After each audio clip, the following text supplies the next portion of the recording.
You know, if you look at Alzheimer's and you look up the root cause of it, it's always unknown. It could be genetics. We're still researching, blah, blah, blah. Well, there's a new study that shows that links DDT to Alzheimer's.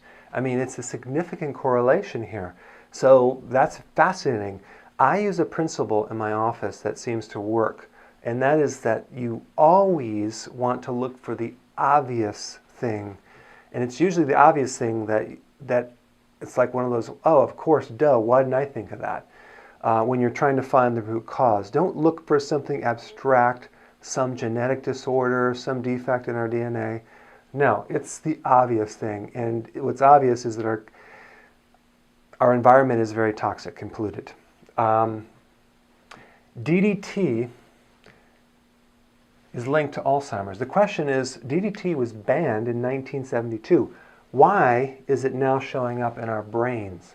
Well, you might say, well, it's probably in the soil. Yeah, it's probably in the soil. It's probably finally leaching out in our fat cells. But there's some couple other things as well that you need to know. We're able to still sell DDT to third world countries like Chile, Mexico, and there's very high levels of DDT in those children as well. So we sell it to third world countries, but we can't use it in America, and then we buy their fruits in the winter and we get it that way. So here's just another case to eat organic foods. Yeah, you can wash it off, but it's hard to wash off the pesticides in peaches and strawberries and some of these other broccoli, things like that. Now, there's another study I want to talk about from the University of California, Davis. This is a recent study, and the researchers have found that the average exposure to children exceeded benchmark levels for arsenic, lead, DDE, and I want to explain what DDE is. DDE is DDT in the body for a long time. It breaks down.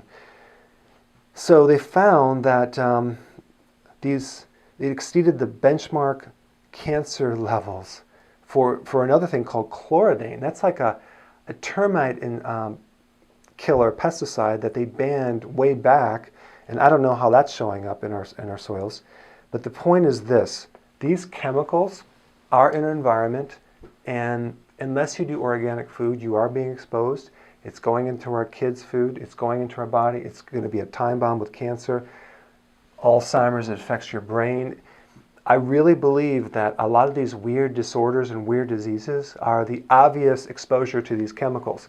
But you might say, well, Dr. Berg, if that's true, why wouldn't the FDA or the EPA basically protect us or make us aware of this? Well, if you go down to the EPA website and under endocrine disruptor, which is DDT is an endocrine disruptor subcommittee membership list, and scroll down, you will find Dow Chemical Company, Monsanto, Syngenta, Frito-Lay, all these different companies that are on the panel that's supposed to protect us. So it's really a conflict of interest. That's why you haven't heard about it. But it is a time bomb waiting to happen, and people are getting diseases and they're being treated and the symptoms. So you really need to be aware of this, spread the word. And I mean, it's just sickening to know that it's even in our kids' bodies as well. But it's in our bodies. It gets stored in the fat cells. So if you or any loved one has Alzheimer's or is starting to affect their memory, put them on a detox. Start to clean this stuff out. Make sure they're consuming foods that pull out the pesticides, like cruciferous vegetables, especially the kale. Okay? So that's just a tip for these chemicals in the environment, and I will see you in the next video.